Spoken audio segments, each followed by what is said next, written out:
les jeunes qui ont déploré la suppression du City-Stade et l'inexistence d'équipements actuels sur le site. Alors, il y a des choses qui sont prévues, qui ont été prévues là juste avant les élections, donc qui seront réalisées après l'élection. Mais ce City-Stade, il a fait couler beaucoup d'encre.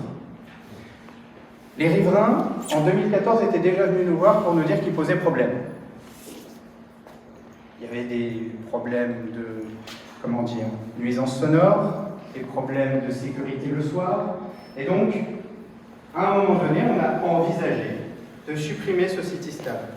Mais, vous savez que je suis conseiller départemental et le département finance ce type d'équipement. Il y a des subventions qui existent.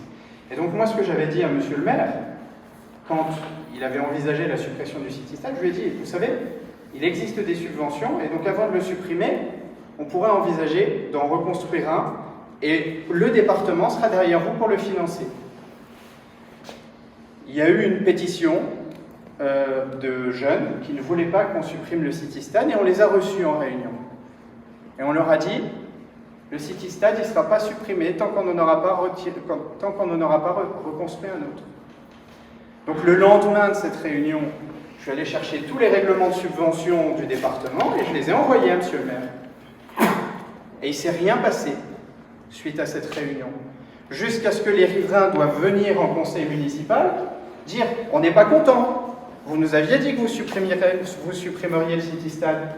Et donc du coup, 2 ou 3 conseils municipaux après, on a supprimé cet équipement sans le remplacer, sans me demander à un seul instant l'ombre d'une subvention au département. Donc quand on était au conseil municipal où on a décidé la suppression de ce City-Stade, la veille, j'ai une maman qui m'a appelé et qui m'a dit « Mon enfant s'est blessé, je l'ai emmené aux urgences. Il était dangereux ce City-Stade. L'enfant s'était ouvert le mollet sur le City-Stade. » Donc, il était nécessaire de le supprimer, il devenait dangereux. Donc, nous, on a voté pour la suppression. Mais j'ai précisé que j'avais des subventions au département pour en reconstruire un. J'ai toujours pas de nouvelles et on n'envisage toujours pas le City-Stade. Donc là, les jeunes qui nous ont dit ça, on a échangé avec eux et on leur a dit c'est simple, à Varangéville, il faut que vous puissiez vous amuser. Il y a l'espace jeune qui fonctionne très bien, mais il faut que vous puissiez vous amuser en autonomie. Donc le City-Stade et le skatepark, c'est acquis.